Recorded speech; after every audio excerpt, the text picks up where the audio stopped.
Hey guys, I hope you're all doing well. It's Tuesday night, late April 21st. I've been trying to get back to a more typical week of recording and of posting, and it's just not possible right now. So I will do what I can as I can and apologize ahead of time for the irregularity. And it will level off. It will change. Life always does. But what I've been anxious to do is go back to R.W. Davis clips. I'm so glad I have some of those. But what I want to share with you right now is just a preview.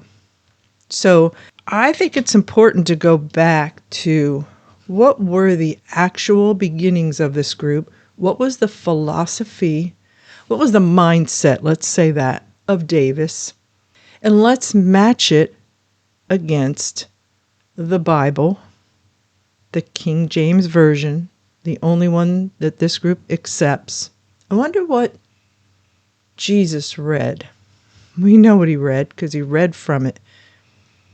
But after he ascended, between that time and the first writings that would become the Bible, such as it is in its various forms, and the form that NTCC goes by is English. And let's match what this dude says and how he teaches his students that he supposedly has the charge over, and see if any of this is in the Bible, because shouldn't it be, according to him? If it's not, then what is this group about? We already know they're a corporation. We already know a lot of things that have been set forth as far as them believing that the church building is something, and that tithing and monies and properties are something. And yet, in my humble opinion, I've tried to establish how those things are not in there, and I will continue to put out those reminders. It's important. It's their whole focus, and it's how they bring people into compliance. And let's just dig a little deeper. Let's go back to the beginnings. We've heard Olson preach and teach a lot about the beginnings of the corporation. And how much truth is there in his stories? I contend, it is my personal opinion, that Joe Olson is an enabler and has always been an enabler of bad players, which makes him a bad player. And so maybe there's people out there in the world who were around and who can corroborate what actually happened. What actually is the reason or set of reasons that R.W. Davis left the group he was in to start his own. So we're going to get into more, let's call it attitudinal stuff. That's not easy to say. I wouldn't say it 2 times in a row. Attitudinal. Attitudinal. There you go. So we'll get into more of the attitudinal aspects of R.W. Davis. So we'll, for the moment, put aside tithing and the building and properties and all that. And let's get into, what did he teach? What did he say?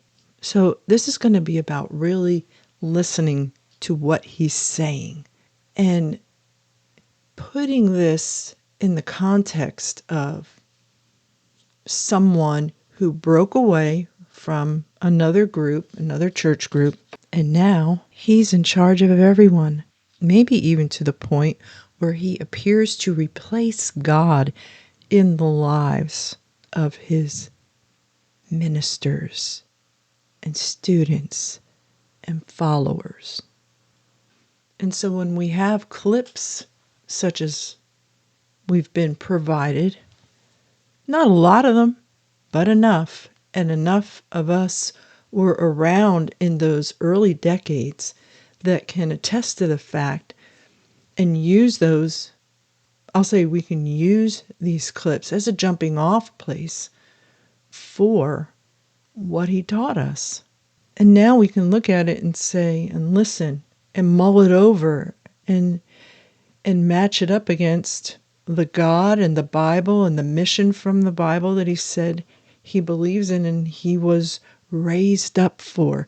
He used a lot of terminology, so you want to focus in on the terminology and what is he actually saying, because in some of these clips, this I believe was a question and answer for students in the Bible school.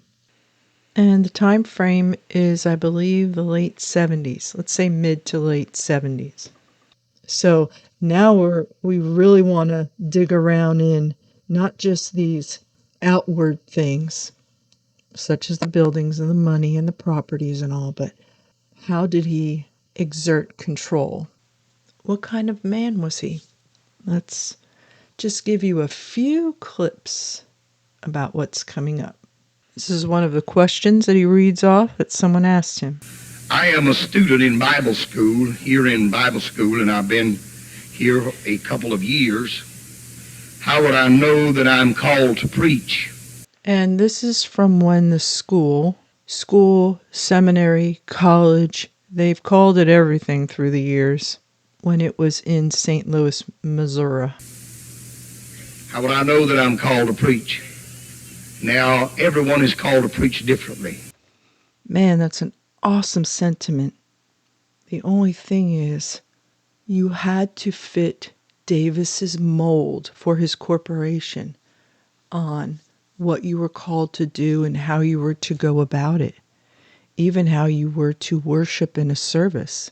So he can say this, and we'll see what he says further in this very short clip, but that did not play out in the lives of individual men and women who, especially those who are out now and have expressed what they thought they were being called to, only to find out it was nothing like that. No one is called. I don't know any two people I've ever talked to that was called to preach the same way. But one of the things that I have found in everyone that is called to preach is a desire to preach. Now, the devil doesn't give you that desire.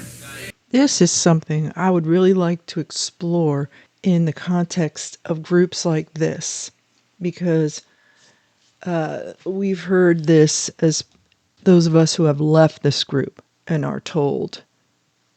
Well, we aren't told, but those who are left behind are manipulated to believe that those of us who left, we put aside a calling, we said God led us to that place. So what? Now God changed his mind? And that can't happen, because once you get there to NTCC, you need to die there.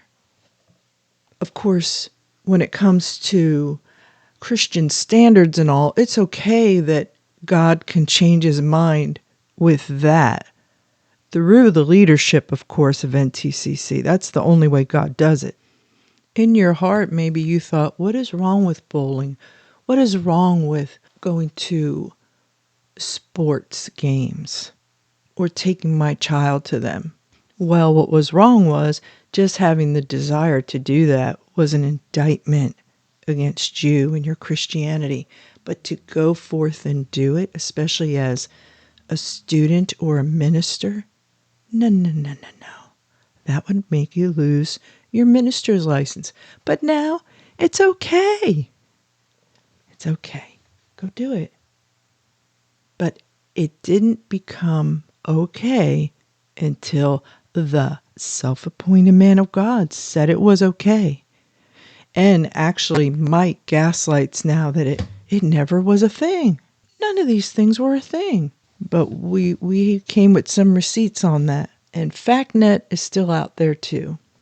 But what he said here, I so want to explore. Because what he's saying, if we're just going to stay, remember, I'm not talking about challenging doctrines or anything to lift up or to crash down. It's about comparing what they say and do to the very Bible they say they believe in. And so he's saying this, and yet what does the New Testament say about unrighteousness or the devil or the ministers of the devil or the what we'll call the ministers of unrighteousness? They appear as light. So it isn't about a devil that comes as something obviously evil, but it's subtle. It's religious looking deception that can fool believers or even those who haven't believed yet to believe that something that can appear to be good, because we know what the New Testament says. And one of the things is 2 Corinthians 11:13 through 15. For Satan himself is transformed into an angel of light. Therefore it is no great thing if his ministers also be transformed as the ministers of righteousness. So I could go into many other scriptures. I've been down this rabbit hole recently. And when I heard him say that, I thought, that is not true. That is not true at all.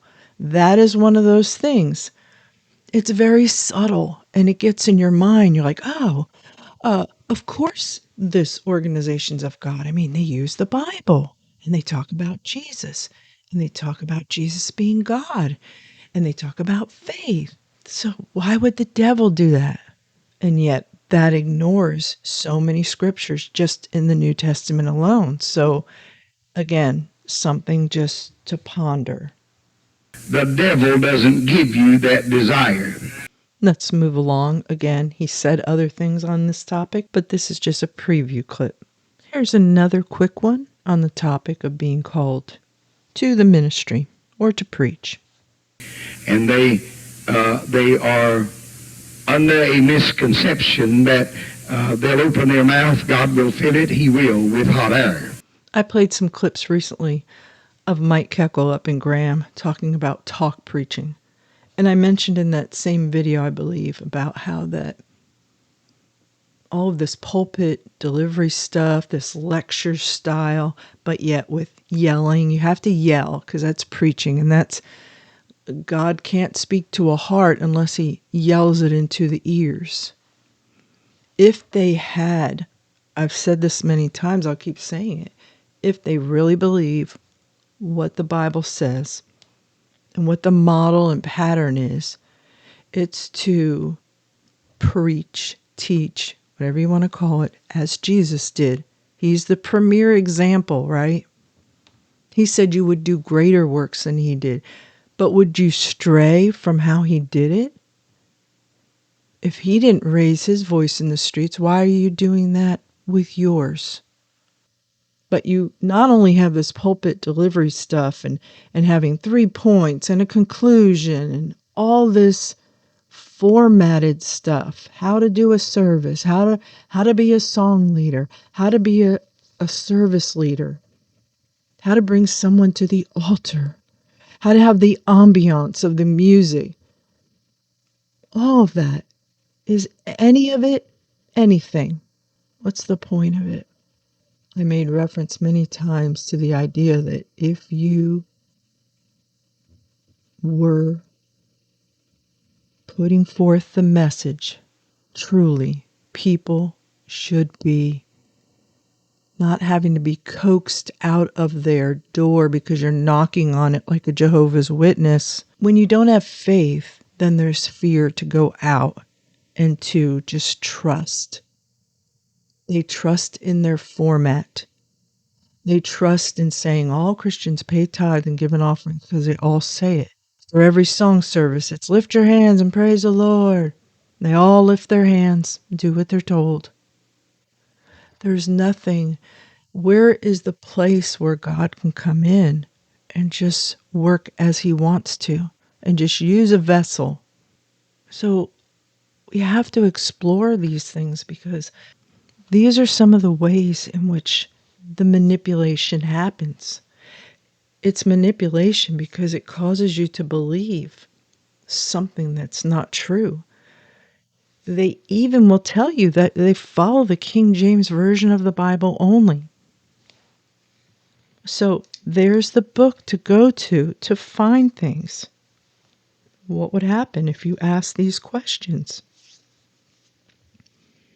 Why do we do it so formatted, sir? They had a student service recently, and it was the saddest thing, most uninspiring thing, because these poor kids are getting up there and just doing step 1, do this, step 2, do this, step 3, do this. It's God in color by numbers. And I'll end this real quick. I didn't want this to be too long, with a few other preview clips from this fearful man. Fear is one aspect of this man I really realize that caused him to exert so much control over people's lives, because he didn't have faith in the God he said he believed in and the people around him. It's really quite sad. I learned to play poker with old maid cards. And Monopoly, I learned to shoot dice. He not only took me out of the gambling halls, but he took gambling out of me. He took me out of the bowling alleys and the... Whoa, horsey. He took you out of the what? He took you out of the what? He did say bowling alleys. And we're going to have to dig around back in that, too. He talked about holidays, all kinds of things. I hope you guys have an amazing Friday.